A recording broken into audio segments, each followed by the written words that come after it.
welcome to Movies, Films, and Flicks. I am Mark Hoffmeyer, and joining me is a man who is currently chomping on some certs. It's Tom Tresmer. And then I've got my nose spray.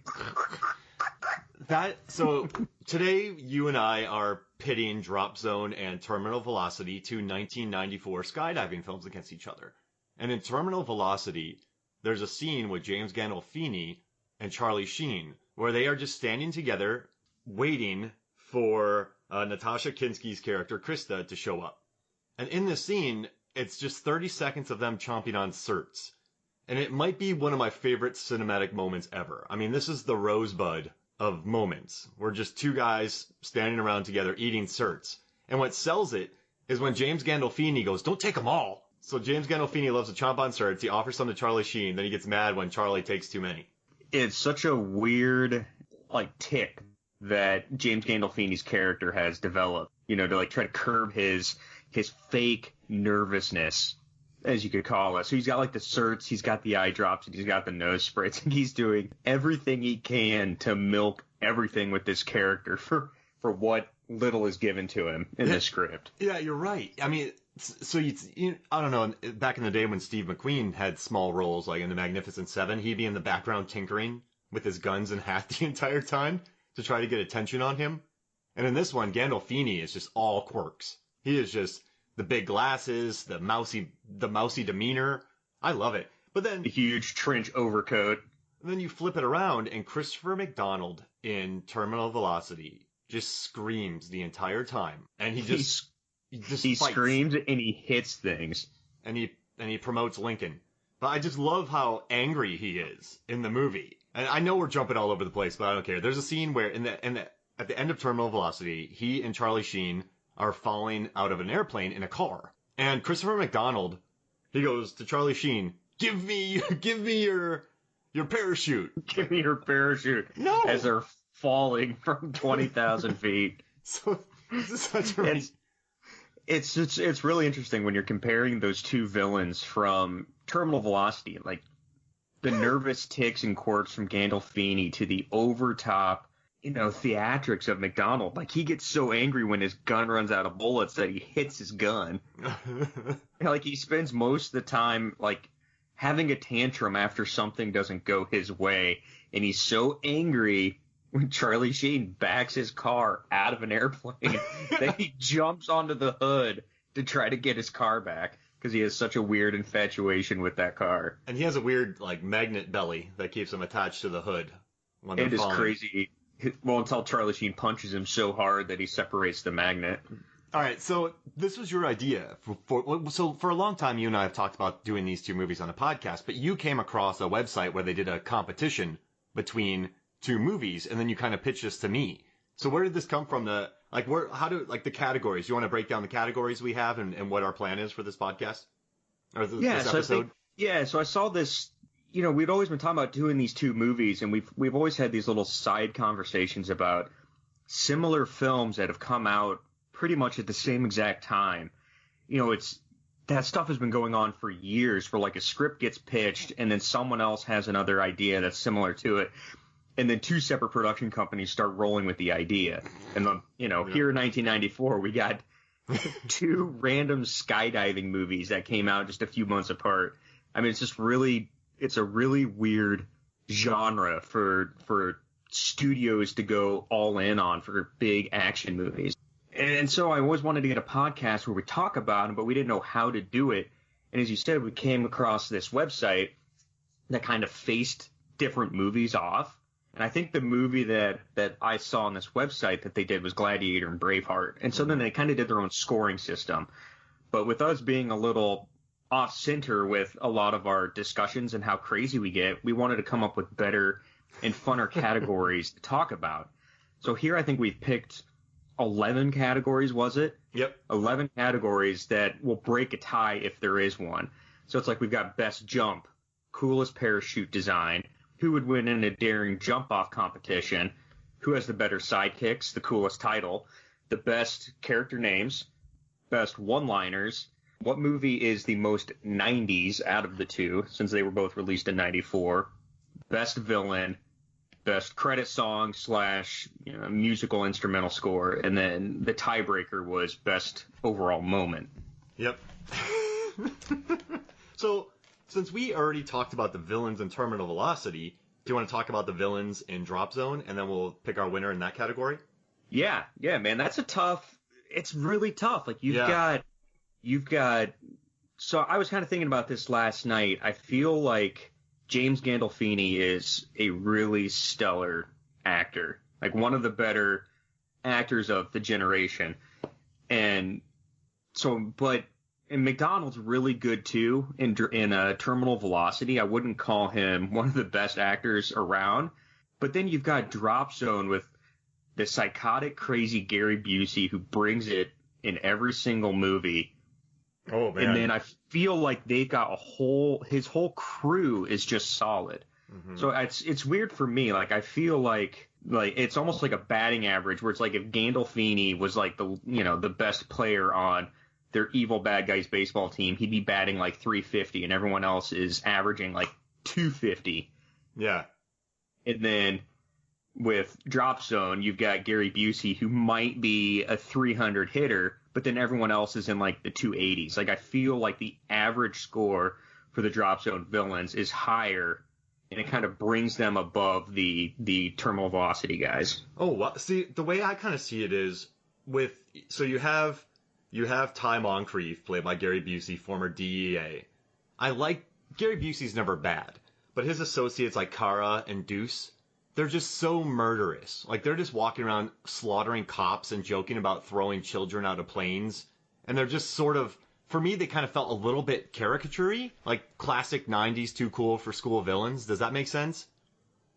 Yeah, I can see that. And then you have James Gandolfini chewing certs and Christopher McDonald just screaming. Like, they're not even really villains. Like, they're just... It's the weirdest plot, Tom. It's so weird. But I guess if we're going to say villains... For which movie? They're both weird plots. Yeah, so they're both crazy plots. So are we going to... All right, the plot in Drop Zone is strangely coherent. So they kidnap a hacker, then they're going to jump on DC during the one time a year they're allowed to score a massive haul. And then they parachute away into a dump truck. Oh, man. All right, you know what, Tom? I'm saying Terminal Velocity. What are you saying? I think Drop Zone. Gary Busey does it for me. I love me some Gary Busey. I mean, are they better villains? Yeah. There's like scenes where the villains are just sitting around mugging, acting too cool for school, and they're just straight up murderers. That I just kind of said, you know what? I like how Christopher McDonald always fails. I like how Charlie Sheen spears both Gandolfini and Christopher McDonald. I like that during the final kiss in Terminal Velocity, James Gandolfini lands his parachute on top of him. It's insane. So, all right, so our votes are split on that one, right? Drop Zone and Terminal Velocity, 1-1? Yes, they are. All right, next, we're going to do Best Jump. So which movie has the best jump? Now, I sent you a link last night that's 3 pages long, and it breaks down all of the stunts in Drop Zone. I was just awed at what went into the Drop Zone stunts. I mean, they were flying every day, like tandem, dropping people out. There's one stuntman who was a stuntman for Yancey Butler, and then let's see. He was the same. He was the same stunt dude for Butler, Snipes, and Jeter. Not Derek Jeter. Michael Jeter. Yeah, but they were like, and then they showed the cameramen who had full cameras on their heads. I mean, that's insane. So what do you think is the best? I think our jump? listeners need to think about too. Like these are like the mid '90s cameras with the giant reels and boxes on them that they're like super gluing to their helmets, and these guys are jumping out of airplanes with them. These 40 times the weight. The days of GoPros. Yeah. Yes, it's absurd. So they're just. I think Terminal Velocity probably got some great footage, but Drop Zone, some of these scenes, I mean, like they talked about how the guy flew in the water. There's a scene where one of the characters flies into the water, and a real stuntman did that. And he's like, and they said he was lucky he didn't get a water enema flying down there, which is kind of funny. But it's, what do you think is the best jump in these two films? You know, I've got so much love for Drop Zone that I think it's going to take the cake in some of these other categories. So I went against the grain here, and I actually picked terminal velocity for the best jump. And this is when Brody backs the Cadillac, Ditch Brody backs the Cadillac out of the plane with Chris Morrow locked in the trunk. Yeah. And I just think that scene is so well put together, and they could have gone so many other directions with that scene. Like, he drives the thing forward, he crunches McDonald's legs. So it's like, then why is he back up and drive it back out of the airplane? At that point, you could just keep the guy pinned, let him run out of ammo. Then you just go around and grab her, get her out of the trunk, and then you jump out of the airplane. Instead, he actually backs the entire thing out, and it's a really good scene for like a mid-90s action movie. Like, you buy it. The visuals look really good. Oh yeah. It's almost. I saw another review, so I'm kind of stealing this, but it's kind of Fast and the Furious, 15 years before Fast and the Furious started chucking vehicles out of airplanes. So, and also it's kind of the same plot, right? All right, so you remember Point Break? He gets in with surfers with Gary Busey, and then this guy, he doesn't get in with criminals, but he gets in with a ragtag group to stop criminals. Wow. Mm-hmm. Oh man. So you're saying terminal velocity? I'm going terminal velocity with the best overall jump. I don't think it's got the best overall, but Drop Zone has by far more quality jumps. I mean, there's a scene where it's the big group together, and each of the groups gets 10 points, and there's a guy doing a corkscrew in the air, perfectly controlled. It's an awesome I remember scene. that. That's cool. But and he disappears into the clouds. I'm going terminal velocity because of the car gag. Oh wow! So terminal velocity has a 3-1 lead right now. What do you? It's great. It's great. So I get, you know what, Wait, Tom? so it's got. What's up? For you it does for best villains. Yeah. So you're that's 3-1, but Drop Zone has plenty of chances to catch up. I guess we should break down the plot, right, of each real quick, in case you haven't watched this. So Drop Zone is about a guy named Pete Nessup, which is Snipes, anagram. But then he's flying a guy, and something happens on a plane, and his partner is killed, and everyone thinks that it's his partner's fault because all these people died. Basically, Gary Busey and his crew rescue a guy on a 747 from 38,000 feet in the air. Yeah, prison break from a 747. And then Snipes just goes after him, but he teams up with some other skydivers who will help him get into a DC jump so he can stop Gary Busey. And then Terminal Velocity is about a guy who calls himself a flying penis, Richard Ditch Brody, and he is he takes this woman on a skydiving thing. She falls to her death. He doesn't believe it, so it's a mystery. It turns out she's alive. He teams up with her, and she's the badass. He's Jack Burton of the group. He's kind of the wily guy who just wants to take naps. And together they foil some Russians who want to throw a coup in Russia, which could kill thousands. And Charlie Sheen is a gymnast who finally gets his gold. Russian gold. Is that good? Russian gold. Love it. Right. Yeah. All right, next. This is bad. So let's see. Better sidekicks. Who has the better sidekicks? Now, you go for it. This has to be Drop Zone. Just simply because in this one, I guess Charlie Sheen's the sidekick to Natasha Kinski. Because once everything gets going, she's the boss. There's really no sidekicks in terms of, she's not a sidekick, Krista. She's a badass.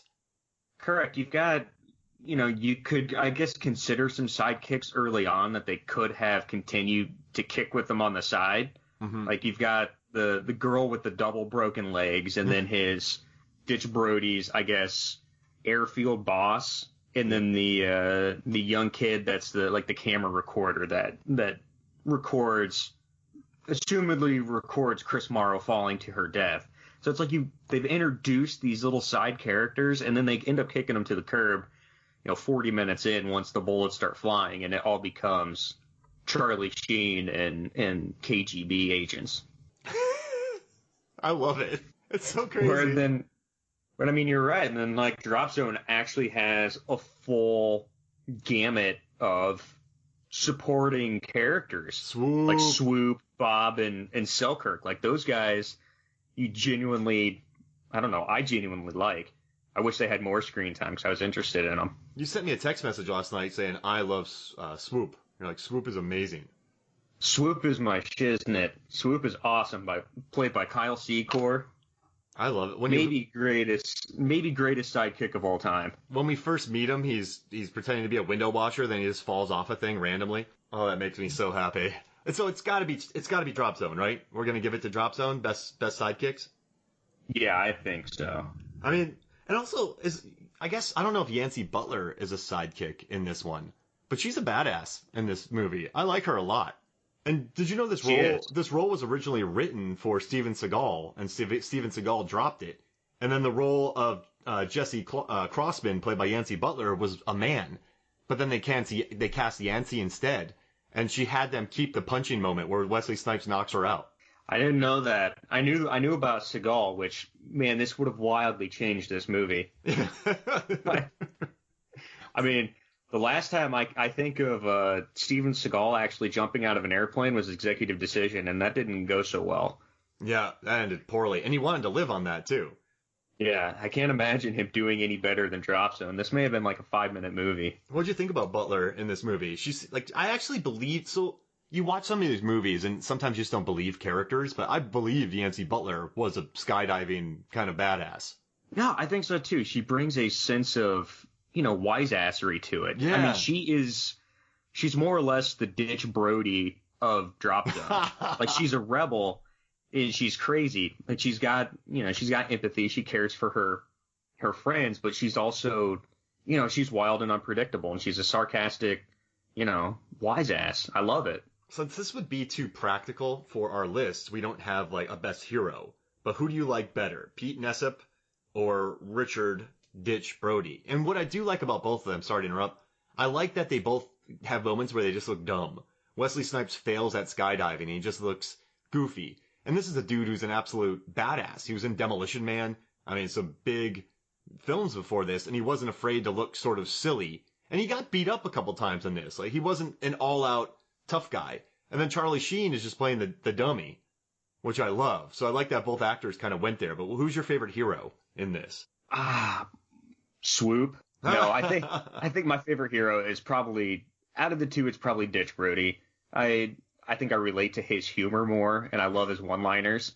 Oh yeah. Zingy, dry humor. All right, so you want to do that? Best one-liners? Since that's one of our categories? Yeah, so I ended up, so for better sidekicks, then I went with Drop Zone on that one. Yep, so it's tied up now, man. 3-3. Oh, this is a battle. Oh, wait, what about the really cool guy in Drop Zone with the rocket launcher? Is he a sidekick? He's pretty cool. The random surplus dude who just walks out with a rocket launcher. What's going on out here? And then he runs back in and grabs his rocket launcher. And then he stands in one place. Blows up Charlie Sheen's car and then just laughs and gets riddled with bullets. Such a terrible idea.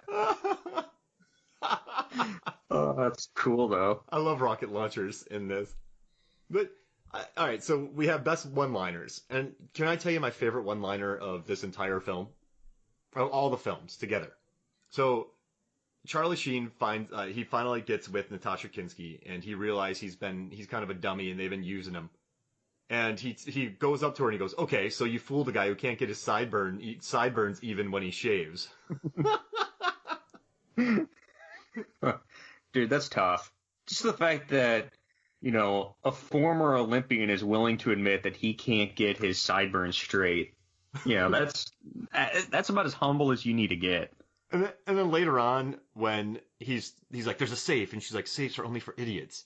And then later on, he looks at a lady and he's like, "You want to slam?" I'm like, "Oh my gosh." And then there's a line where she says, "I was trained to swallow a lot of things." He's like, "I may have to marry you." And then there's the whole, "Is this a nuclear thing?" That line. Yeah. I can't believe that line is even in the trailer for it. I was trained to swallow. You swallowed the worm. I was trained to swallow a lot of things. Oh dear lordy. It's insane. Why'd that isn't make it in the trailer? And then she says there's nuclear power in there, and she gives him a cup, and then he calls it something really weird later that I forget what he said. But I mean, it's just. And then remember they're running in the desert, and he's like, "I'm gonna take a nap."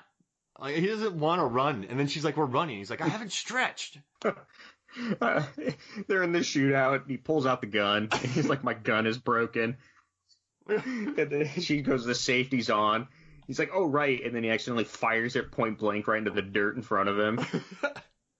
Or they're in the argument in that random little coffee shop, and she starts tearing into him. Yelling. And he's like, pack the bags. We're going on a guilt trip. Yeah. Like, I love it.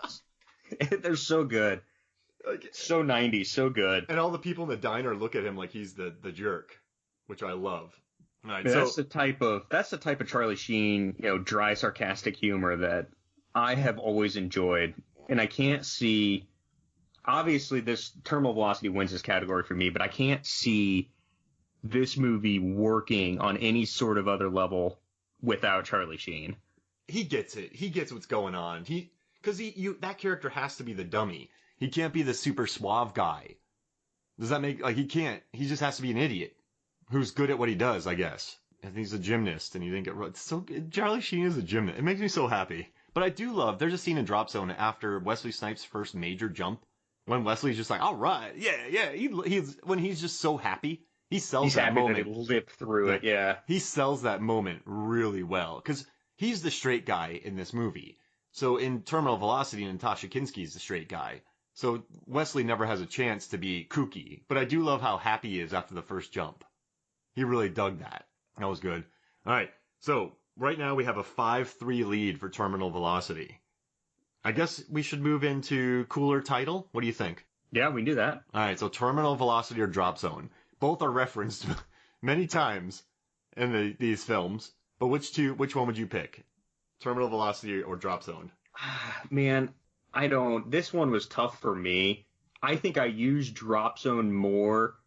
I don't know how I could say in everyday talk, but like getting into the groove of something, like, oh man, I'm going to get in the Drop Zone. Like, I love being able to randomly reference this movie whenever I can, but just actually knowing what Terminal Velocity even is in the first place outside of the movie scope, it's just a very cool term to me. So I think it's got to be Terminal Velocity for the cool. Oh wow! So you're going Terminal Velocity for the coolness? Yeah, just for the title, for how. Yeah, I love it. I'm gonna go Drop Zone because it's so literal. This whole movie's about landing in Drop Zone, which I kind of love. And you remember that article? They built drop zones in Florida, and they paid a ton of money and got lawyer fees to build their own private drop zones. That was crazy on what they went through in Florida. They talked about, didn't they say something about floor crazy? Or something like that, and how many jumps they were doing in the air and how gnarly Florida was to shoot? Oh, yeah. Painting seashells to get a different background for things. I mean, they went nuts on that movie. Yeah. And I'm from Florida, so I can make fun of it. But I just like, we got to get to that drop zone. Hey, the drop zone was in a 3-mile radius. There's the drop zone. We got to hit the drop zone. Where's the drop zone? So it's one of the movies that features the word. I love when a movie says the word. It says the title a lot. Does that make sense? Like, Hot Tub Time Machine. It's like a hot tub time machine.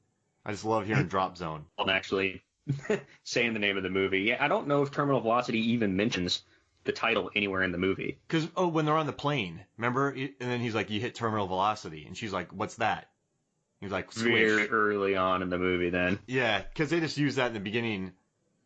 She was really quick throwing. Oh, no, the guy threw the body out. And then she just dove. And then that was a really intricate stunt that they pulled out to fool Charlie Sheen. Oh, man.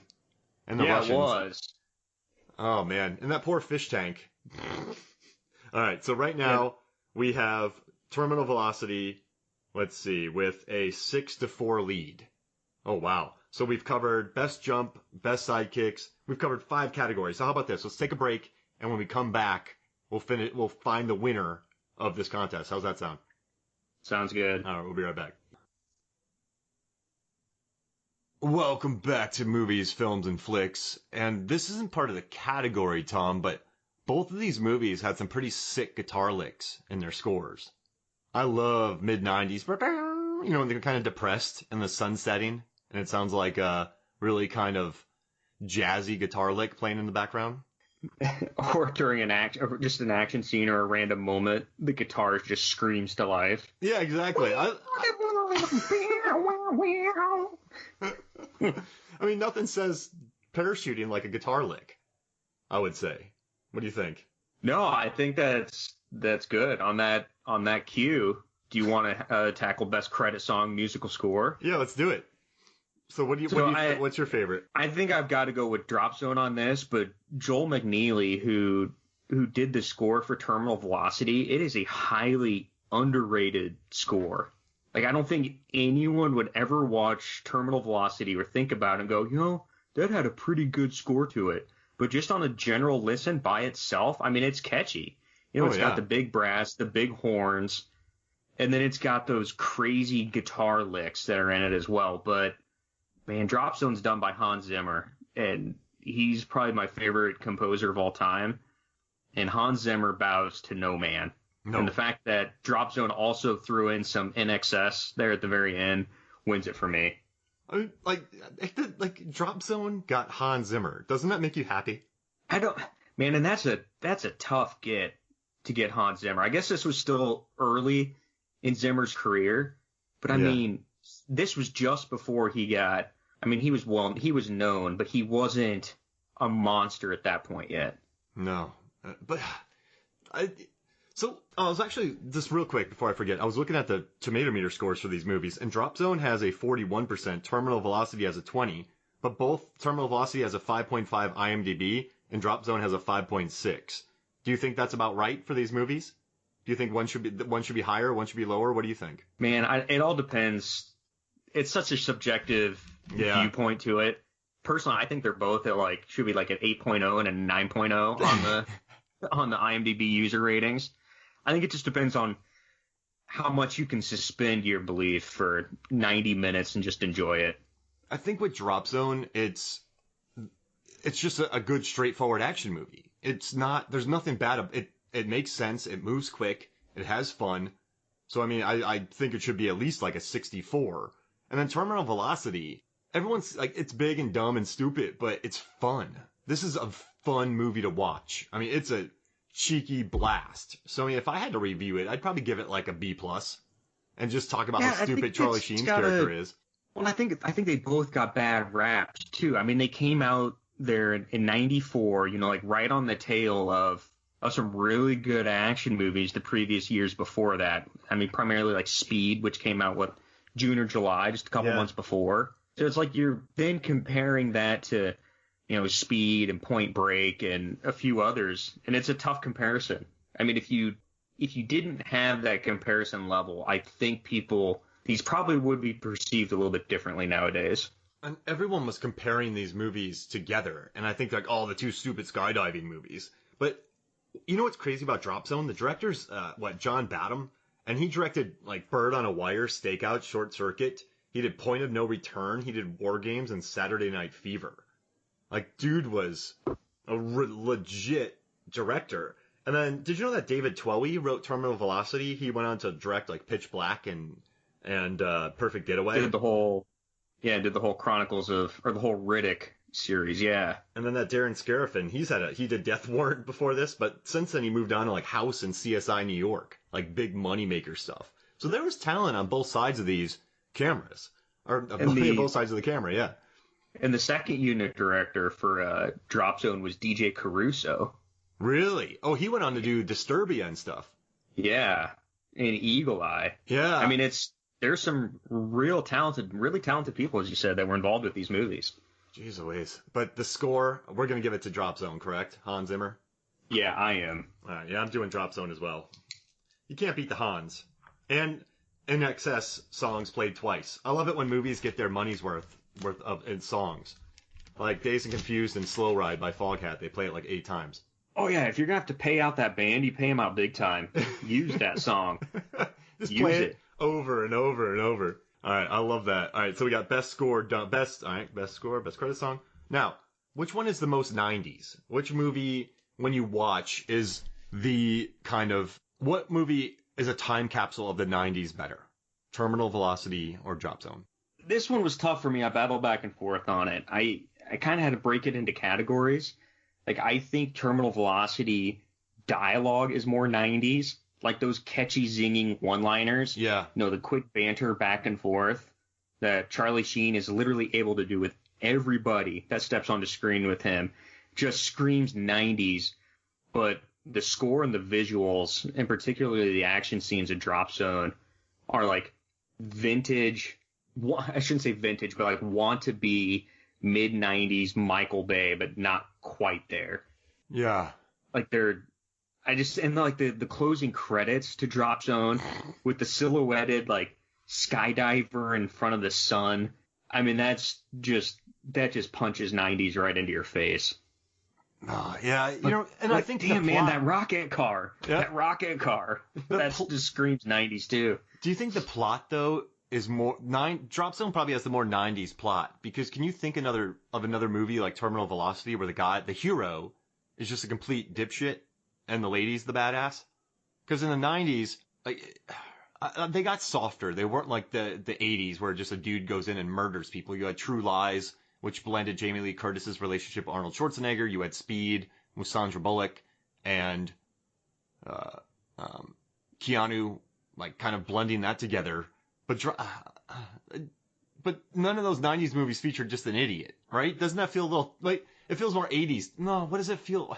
Am I making sense here? I just think Terminal Absolutely Velocity is none whatsoever. Yeah, you're right. I'm struggling here. I'm like Wesley Snipes when he's learning how to skydive.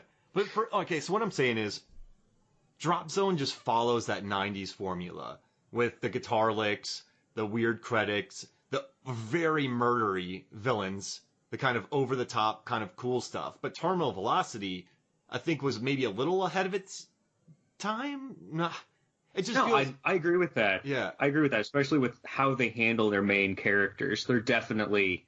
I mean, their character roles in Terminal Velocity are switched.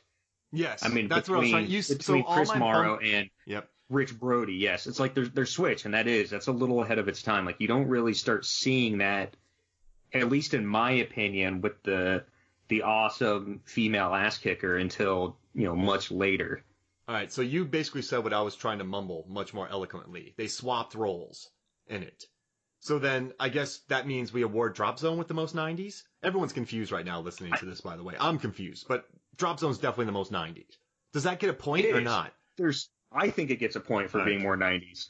Oh wow! So not that that's a knock to Terminal Velocity, but Drop Zone is definitely more '90s. What is more '90s than trying to break into a DEA office or a police footlocker and stealing drugs? I mean, that is hacking too, dude. 1995 Bad Boys before Bad Boys. I remember the net with all the hacking. Computer hacking was getting big. Remember Jurassic Park with the hacking? Like, everyone was hacking back then. Hackers that we talked about on the podcast. You should listen to the episode. I don't think anybody hacked anything in Terminal Velocity. No. It's just... Terminal Velocity is a very kind of analog movie. Just mystery, Charlie Sheen spearing people, certs, a fast 350-mile car, some parachuting, and Charlie Sheen saying, "Wanna slam?" No, and then further to prove this point to how different Terminal Velocity is from other '90s movies is that rail rocket car. At the end of that, when it explodes, they straight up. Now, I guess this is from Die Hard 2, but they straight up rob, or I guess tribute, Die Hard 2 when they pull the ejector seat, and you've got that look down on the explosion, and that ejector seat goes just whizzing by the screen, and he's screaming through the whole thing. And I guess that's a tribute to Die Hard 2, which I think came out in 1990. What a great trailer moment, though. I mean, it's directly ripped off, but that was in the trailer, and I loved it. I love that whole scene. I got good at swallowing things. I'm gonna have to marry. That's insane. Like, that's just. I'm not condoning it. It's just such a. I can't believe that's in movies. I remember hearing that and just going, what just happened? Why did that? Oh man. All right. So right now Drop Zone has the lead 8-6. This is tough. 8-6. So I guess we'll move on to the next category, and that's who would win in a daring jump off competition. So should we take any character from any of these, or should we take the main characters? I think we go with any character. Oh, wow. So all right. Do you think Swoop could have pulled off what Ditch could have pulled off? Yeah, I do. I don't know if Swoop is as athletic as Ditch Brody. Probably not, since he's not a world-class gymnast. but Swoop he just doesn't seem to care. And he almost has like a reckless regard for his own safety. So he's willing to do anything if there's even the smallest chance of success in it. Yeah, yeah. But he doesn't necessarily win the jump off competition for me though. You think Swoop does? No, I don't. I actually think Ditch? Jesse Grossman do. Oh, Or does. Jesse Grossman? Crossman. I'm sorry, I said her name wrong. Yeah, I think Crossman wins. Oh, Yancey Butler, huh? Yancey Butler. Because she jumps out of a plane and just grabs on a bar for 20 minutes. And then she purposely lets go. I mean, what I don't get with this scene, so she follows Gary Busey's thugs up in there, throw her out of the plane, so she just decides to jump, and she jumps onto the tail, and she's hanging out there. And then Wesley Snipes and his buddies are all flying up, and they see her hanging there, and he's like, I know what this is. And so he jumps out of the plane, and then she lets go so then they can meet up in air and turn it into a tandem jump. But it's like, of all the people, why would she trust him to do that? Well, like, why would earlier Bob or Swoop jump out? Yeah, it's true. Do you think... I like Bob, too. We haven't talked enough about Bob in this movie, played by Rex Lynn from Cliffhanger. Rex Lynn from Cliffhanger. I liked watching him dive into the water. But Rex Lynn from CSI Miami. And just the middle-aged balding dude. That's a sky jumper, skydiver. I love, though, that... I think they just played back with the scene where she kicked him out of the plane, then grabbed him.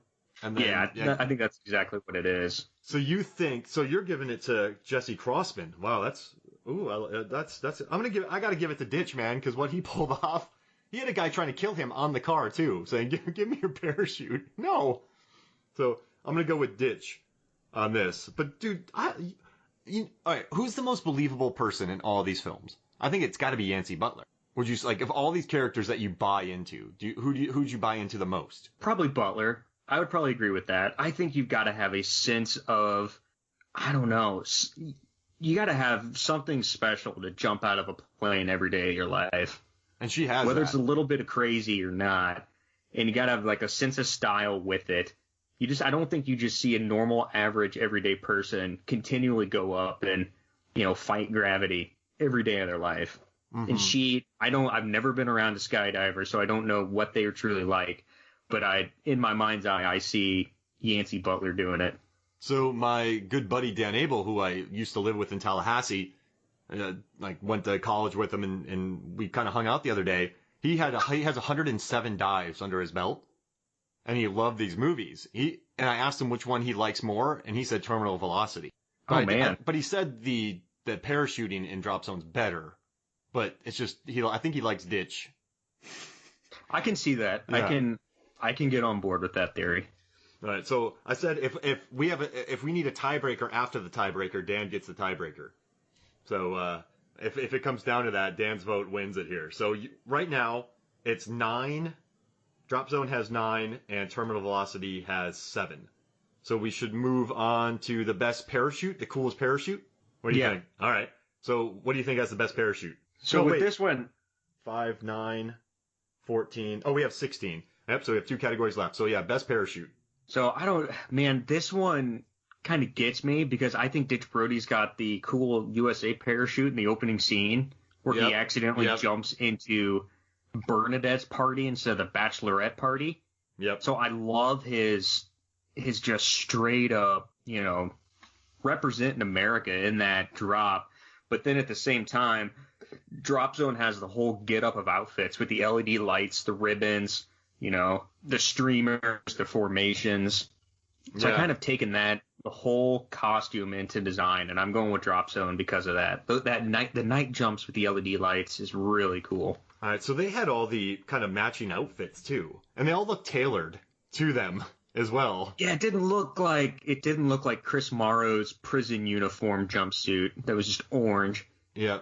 With black lettering on it. I mean, yeah, it feels like, I don't know, like Yancey Butler, they definitely tailored all the things, I would say, like the outfits to her. But I gotta go with Terminal Velocity with the American flag because it felt like a nice callback to You know, the ski jump in The Spy Who Loved Me, where he has a Union Jack flag. Okay, yeah. Do you remember that scene? I do not, but I know the Union Jack. Yeah, so I mean, he Bond, played by Roger Moore, I think it's Roger Moore, just busts out a Union Jack parachute, and it's gangster. It's one of the classic moments of the Bond films, and I love that they tried to kind of match that with Charlie Sheen in Terminal Velocity. So I gotta give it. But you're right, dude. The outfits look like they all look really cool, don't they? In those, like, it made me want to buy a parachuting outfit just to walk around with. And there's no parachute pants, and it was the 90s, which is mind blowing. Did you miss those? I do miss those parachute pants. You used to wear those on set, I remember. And you're like, what, I man? still try to. And you're like, man, if we ever get out of this, if we ever get out of this quarantine, I'll be rocking them again. And you're just like, we're on set for 16 hours a day. I need to wear some comfortable pants. And that's you and your parachute pants. And I do my, oh gosh darn it, who's the hip hop star that wore them? Vanilla Ice or MC Hammer? Yes. I'll just go straight up MC Hammer dancing around. All right, stop. Wait, no, that's Vanilla Ice. Wait, can't touch this. Can't touch this. That's it. The first time I met sound you, like idiots right now. The first time I met you, you were recreating that dance. That was like in 2012. I still try to. Yeah. Right now the knees hurt too much, so I'll have to ice down and jack up on some ibuprofen, but I can get it going. That shuffle was good, man. That was nuts. I try. All right, so let's see. We have right now it is 18-10 for Drop Zone and 18 for Terminal Velocity. So that would give the last one that's going to bring us to is best names. Who gets the points for best names? Now, I mean, Wesley Snipes is Nessup, which is Snipes, like jumbled around, but I don't want to give him points for that because Roger Ebert wrote, why didn't they just call him Pissin instead of... I did not realize that, so you pointed that out. That is awesome. Yeah, Nessup for Snipes. But then I just like that Ebert said, why don't you call him Pissin? But you just can't beat Dick Ditch Brody. Like Richard Ditch Brody. Like Brody. That's a straight up callback to Point Break. Then Ditch. Like that's a great name. Like the dude's name is Ditch. What was his name in Ferris Bueller? Scud? Something like that, yeah. He had a weird name there.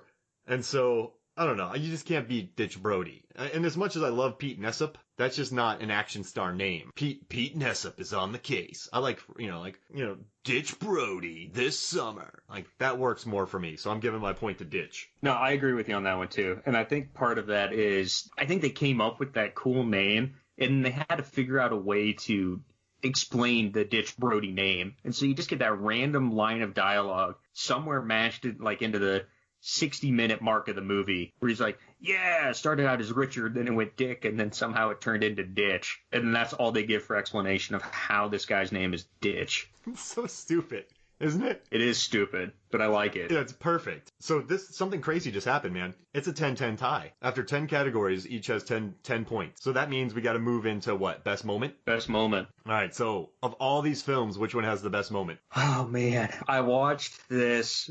So last night, I watched Drop Zone a couple days ago, then I watched Terminal Velocity yesterday, and then I started watching Drop Zone again, and then I just started rewatching this one particular scene over and over again, and at midnight last night, I went down, turned on our big 65-inch TV, the sound system, and I had my wife come out and just watch this scene. She hasn't seen the Drop Zone movie in years, but I had her rewatch this scene because I love it so much. And it's the swoop cutaway.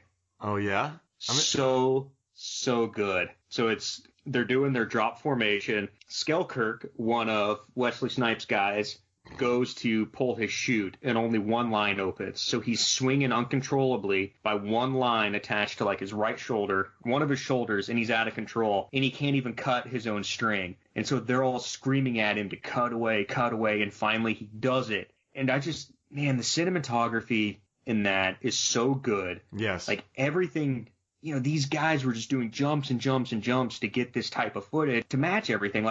This guy's doing tumbles, and then they cut to another camera angle, and he's matching that tumble coming into frame.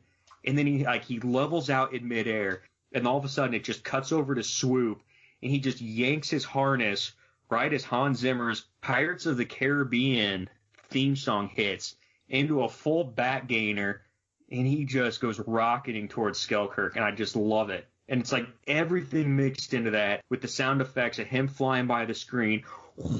Sounds like a rocket just going right by you. Man, he goes and, he pretty much saves the dude's life. Yeah. The aerial scenes are Drop Zone wins hands down with aerial scenes. I mean, they are beautiful. Just the amount of time they spent in the air. That's a lot of money right there, would you say? Like over and over and filming it? How much film did they go through? Oh, it must have been absurd. Another thing with that is, I think they said like Steven Seagal was going to demand $15 million for that movie. Yeah. I mean, they probably would not have been able to do anywhere near the amount of stunts they did in this movie if he had gotten in that and had kept that contract. Mm-hmm. So Wesley Snipes sort of saved Drop Zone. I would say he saved it. All right, so my favorite moments in Drop Zone too, man. So Drop Zone gets the overall win, but it's just Gary Busey just flying headlong into his car. So he flies into getaway dump truck. He kills the driver of the getaway car. Oh my God. So basically what it is, he jumps from the building and he just missiles. Like he looks like a missile. And he just, the timing on this is just so absurd. And it's such a silly kill for a villain. But I just love that he died in his own getaway vehicle. It's really funny because, they're fighting up there on the 400th story of that high rise. And Pete Nessep, Snipes, grabs him and busts out the window. And they free fall. And as he pulls his chute, Snipes pulls his chute, he lets go of Busey. So then you see Busey's body just falling straight down. Then somehow mid-fall, he says, screw it, I'm not going out like this. Levels himself off and somehow gets into a controlled dive into the window of his oncoming getaway truck. Yep. And it's so funny because there's only like that one little clip where he rights himself and it just shows Busey at like a 45-degree angle just screaming. As he smashes into it. And then Deuce is like, oh, man. It's so good. Yeah, I had to do this. And this is close, man. So I think, Drop Zone won 12-10 over Terminal Velocity, but I'm happy with that. Are you happy with that? I'm happy with it, too, because it's not a blowout. I think everybody thinks Drop Zone is an innocent but watchable movie. Like, I don't think anyone, rants and raves to how great it is, but it always gets such a better reputation than Terminal Velocity. And so I think just being able to even elevate Charlie Sheen's action movie up a little bit does some justice to it. Yeah, it's, my mind just went blank there. But now I have another question. Sorry about that. Which movie would you watch right now? If I went back to rewatch something at this exact moment, it'd probably be Terminal Velocity. Yeah, me too. I think there's so much fun dialogue in that. Yeah. That I have not picked up on everything yet. So many stupid little lines. He wants to take a nap. Just the diner patrons being angry at him because he doesn't help out Natasha Kinski. It's the type of movie that I think you can have going on in the background and you can pick up anywhere in that movie and have some fun with it. If you're trying to do that with Drop Zone, I think you're going to get lost. Yeah, you have to pay attention to the plot of Drop Zone. There's so much going on in the movie that I don't think you're not going to remember exactly where you are if you would just randomly hop into it.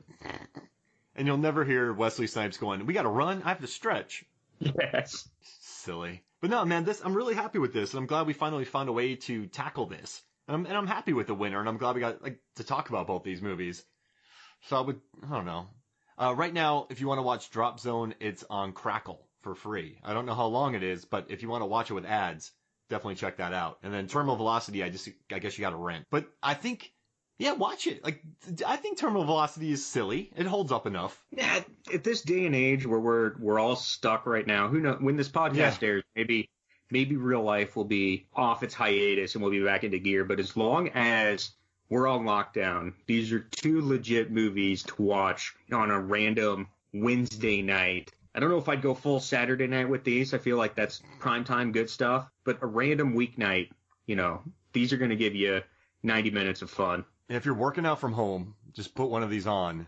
If you're on the treadmill or, Peloton, put it on and watch it. Oh, yeah. No, you could just work out to the 90s guitar solos. And then one thing we haven't touched on is James Gandolfini's death in Terminal Velocity.